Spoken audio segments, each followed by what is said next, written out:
May മാസം മുതൽ തുടർച്ചയായി പെയ്ത മഴ ഹൈറേഞ്ചിലെ കൊക്കോ കൃഷിയെ സാരമായി ബാധിച്ചു. തുടർച്ചയായി മഴ പെയ്തതോടെ വേണ്ടവിധം കർഷകർക്ക് കൊക്കോ മരങ്ങളിൽ മരുന്ന് തളിക്കാൻ കഴിയാതെ പോയത് പ്രതിസന്ധിയായി.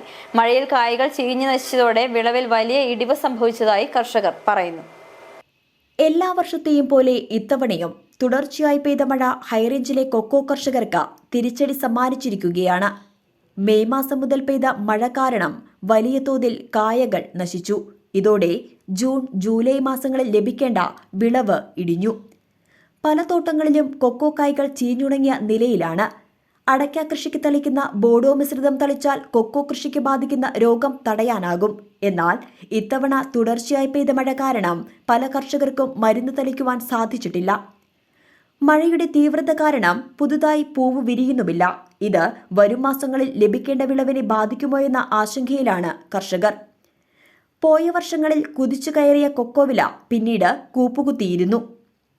കുരുമുളക്, ജാതി, കമുക്, തെങ്ങ് തുടങ്ങിയവയ്ക്കൊപ്പം ഹൈറേഞ്ചിൽ ഇടവേളയായി സ്ഥാനം പിടിച്ച കൃഷിയാണ് കൊക്കോ. ഇത്തവണത്തെ മഴ 2 മാസത്തെ വിളവ് നഷ്ടമാക്കിയെന്ന് കർഷകർ പറയുന്നു. പല തോട്ടങ്ങളിലും 50% വിളവ് കുറഞ്ഞിട്ടുമുണ്ട്. City vision, Adimali.